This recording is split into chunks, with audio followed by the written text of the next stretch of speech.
Hello everyone, Jaganmohan Reddy గారి పరివారంలో నిరాశ నిస్పృహలు కనిపిస్తున్నాయట. So next ఎలాంటి స్టెప్ తీసుకోవాలో కూడా తెలియని అధోగతంలోకి వెళ్ళిపోయినట్టు తెలుస్తోంది. సో ఇదే అంశం మీద ఒకసారి రాజకీయ విశ్లేషకులు జర్నలిస్ట్ జగదేవ్ ఉన్నారు ప్రస్తుతం మనతోటి స్టూడియోలో. వెల్కమ్ చెప్దాం. Hello sir. Hi Zakir. Sir, ఏంటి సార్, ఎలాంటి ఆలోచన తీసుకోవాలో తెలియక పార్టీ ముందుకు ఎలా తీసుకెళ్లాలో తెలియక ఉండిపోయారని వార్తలు వస్తున్నాయి, ఏంటంటారు?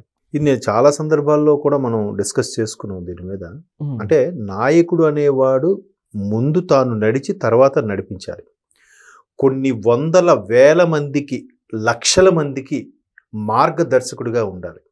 అంతేగాని నేమ్ చూసో, ఫేమ్ చూసో, లేదంటే ఆస్తి పాస్తులు చూసో, తన వెనుకున్న నేర చరిత్ర చూసో జనాలు రారు.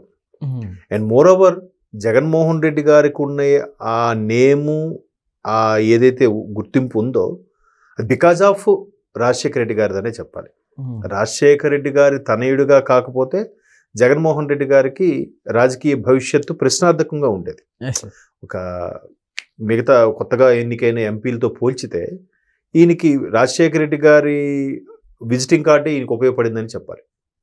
పైపెచ్చు ఈయన ముఖ్యమంత్రిగా పదవి అధిరోహించేసి ఇన్ని జరిగిన తర్వాత ఘోర పరాభవం చవిచూశారు మొన్న 2024 ఎన్నికల్లో. జూన్ 12న ప్రమాణ స్వీకారం చేశారు ముఖ్యమంత్రి చంద్రబాబు నాయుడు గారు. కూటమి ప్రభుత్వం ఏర్పడింది జూన్, అది కూడా 2024, 2025 కాదు. 24 నుంచి 25 వరకు కూడా, ఇప్పుడు 25 అంటే సుమారుగా 16 నెలలో 17 నెలలు అవుతుంది. అసలు ప్రజల్లోకి రావాలిగా, ఎందుకు ఈ పరాభవం జరిగిందని మేధోమథనం చేసుకోవాలిగా, సాటి వ్యక్తుల అభిప్రాయాలు తెలుసుకోవాలిగా, ప్రధానంగా కార్యకర్తల అభిప్రాయం. ఎందుకు ఇంత పరాభవానికి కారణం ఎందుకయింది? పోనీ అదేదో ప్రతిపక్ష హోదాతో ఉండి 175లో అన్ని సర్వేలు చెప్పినట్టుగా 120, 130 కూటమికి వచ్చి ఒక 50, 40 జగన్మోహన్ రెడ్డి గారికి వచ్చుంటే ప్రతిపక్ష హోదాలో ఒక క్యాబినెట్ హోదాలో ఉండేవాడేమో ఆయన, మాజీ ముఖ్యమంత్రిగా క్యాబినెట్ హోదాలో. కానీ 11 కంటే ప్రతిపక్ష హోదా కూడా లేని ఘోర పరాభవం. అయితే అలాంటి స్థాయిని ఎందుకు జరిగిందని ప్రజల్లోకి వెళ్ళాలి, అందరినీ కలవాలి, ముచ్చటించాలి. ఇంకా నేను ముఖ్యమంత్రి అనే ఫీలింగ్లో ఉన్నారో ఏంటో తెలియదు, కానీ ఎవరిని కలవడానికి వెళ్ళట్లేదు. ఎవరిని కలవడానికి వచ్చినా ఆయన ఇక్కడ లోకల్గా అవైలబిలిటీ దొరకట్లేదు. అయితే బెంగళూరు వెళ్ళిపోతున్నారు, లేదా విదేశాలకు వెళ్ళిపోతున్నారు తప్ప తాడేపల్లి ప్యాలెస్లో ఉండట్లేదు. మరి ప్రజలు ఎవరైతే, ఇంకా ప్రజలను అనకూడదేమో, అభిమానులు ఇంకా గత్యంతరం లేక అందులోనే కొనసాగుతున్న అభిమానులు, కార్యకర్తలు ఎవరైతే ఉన్నారో వాళ్ళు ఎప్పుడు కలుస్తారు, ఎలా కలుస్తారు?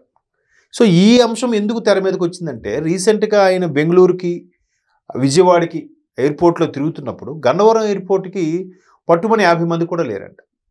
ఇప్పుడు ఒక 1000 మంది వచ్చారనుకోండి, ఒక 2000 మంది వచ్చారనుకోండి, దాన్ని వాళ్ళు ఈ గ్రీన్ మ్యాట్ వేసి ఏదో మ్యానిపులేట్ చేసి ఇంతమంది వచ్చారు, అంతమంది వచ్చారని చూపించుకోవచ్చు.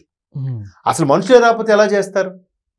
పైగా ఎప్పుడు ఎవరు చేయడానికి వస్తే, యాక్ట్ చేయడానికి వస్తే వెంటనే కెమెరాలు 3 వైపుల నుంచి పెట్టి చూపించడం అనేది ఆనవాయితీగా నడుస్తుంది. సార్, ఇదే విధంగా పార్టీ ఉంటే నెక్స్ట్ ఎలక్షన్స్ అసలుకి పోటీ చేస్తుందంటారా? అదే మరి, అది వాళ్ళు గుడిమే చేసుకుని మాట్లాడుకోవాలి. ఎందుకంటే ఇప్పుడు జూన్ 2024 జూన్లో ప్రమాణ స్వీకారం చేశారు ముఖ్యమంత్రి చంద్రబాబు నాయుడు గారు. తర్వాత కూటమి ప్రభుత్వం కొనసాగుతుంది. ఆయన దసరా నుంచి ప్రజల్లోకి వస్తాను, ఈ అక్క చెల్లెళ్ళు అన్నదమ్ముల అభిమానం ఏమైందో నాకు అర్థం కావట్లేదు అన్నట్టుగా ఒక స్టేట్మెంట్ ఇచ్చారు. దసరా అయిపోయింది, ఆయన ప్రజల్లోకి రాలే. తర్వాత క్రిస్మస్, దివాళీ తర్వాత ఇప్పుడు వస్తానన్నారు, అప్పుడు రాలే. క్రిస్మస్ ఉంది, తర్వాత సంక్రాంతి ఉంది, అవ్వదు. సంక్రాంతి కాదు, జనవరి ఎండింగ్ నుంచి ప్రజల్లోకి వెళ్తాను, అసలు ఏం జరిగిందో తెలుసుకుంటాను అన్నారు, అప్పుడు రాలే. 2020 జనవరి, మళ్ళీ ఉగాది, ఇలాగే. అంటే ఏదైతే ఆయన ప్రభుత్వంలో ఉన్నప్పుడు క్యాపిటల్ని విశాఖ నుంచి పరిపాలిస్తానని డ్రాగ్ చేసుకుంటూ వచ్చాడు ఆయన 2020, 21, 22, 23 ఇలాగ డ్రాగ్ చేసి వచ్చాడో, ఇప్పుడు కూడా అలాగే డ్రాగ్ చేస్తే అధికారం లేదు కదా, ఎవరు వస్తారు కదా? సో పైపెచ్చు నాయకులు కూడా, ప్రధానమైన నాయకులు ఎవరు కనబడట్లేదు. ఇంతకుముందు ప్రభుత్వం ఉన్నప్పుడు నోరేసుకుని పడిపోయే చాలామంది, అంటే రాజకీయాలు నడిపించడం చేత కాని వాళ్ళు, రాజకీయాలలో ఒక గౌరవం పద్ధతి ఉంటుంది, అంత పాలు వరకే మాట్లాడాలి, మితిమీరి ఓవర్ డోసేజ్తో మాట్లాడితే మనకు భవిష్యత్తు ఉండదనే ఇంకిత జ్ఞానం లేని వాళ్ళు కూడా చాలామంది గత 5 ఏళ్ళలో విచ్చలవిడిగా నోటుకొచ్చినట్టు మాట్లాడారు. ఆ మాట్లాడిన వాళ్ళు ఇప్పుడు రావచ్చు కదా. ఎవరు అండ చూసి అయితే మాట్లాడారో ఆయనకి అండగా నిలబడాలిగా. అవును, ఆయన రావట్లేదు. అంటే చాలా ఎగ్జాంపుల్స్ ఉన్నాయి దీని మీద. ఇప్పుడు ప్రజలు వెన్నుపోటు పొడిచారు అనేలాగా తీసుకెళ్లారు జనాలకు. ప్రజలు ఎందుకు వెన్నుపోటు పొడుస్తారు? ఎక్కడైనా రాజకీయ నాయకులు మోసం చేసిన ప్రజలు ఉన్నారు, కానీ ప్రజలు మోసం చేసిన రాజకీయ నాయకుడు ఎప్పుడు లేడు ఎక్కడ కూడా. సో అలాంటి ప్రజలే మోసం చేశారన్నట్టుగా వెన్నుపోటు దినమని ఒక ప్రకటించాడు ఆయన. ఎప్పుడు 2025 జూన్ 6th వెన్నుపోటు దినం అంట. వెన్నుపోటు దినం అంటే ప్రజలు వెన్నుపోటు పొడిచారా? ఎవరికి వెన్నుపోటు పొడిచారు? అది తీసుకెళ్లి చంద్రబాబు నాయుడు గారి మీద ఆపాదించే ప్రయత్నం చేశాడు ఆయన.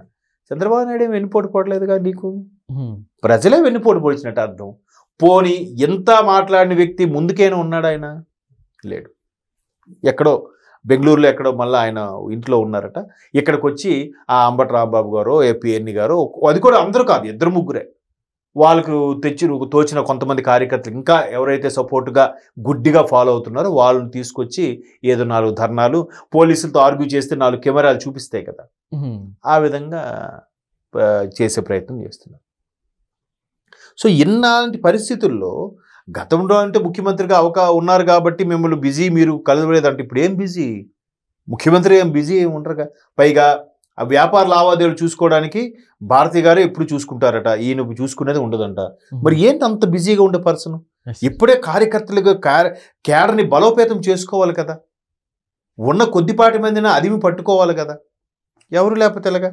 ఇప్పుడు ఆ గన్నవరం ఎయిర్పోర్ట్కి ఆయన బెంగళూరు వెళ్తున్నప్పుడు ఒక మాజీ ఎమ్మెల్యే ఎవరు వల్లభనేని వంశీ గారు, అలాగే వచ్చిన అభిమానుల కన్నా పోలీసుల బందోబస్తు ఎక్కువ ఉందంట.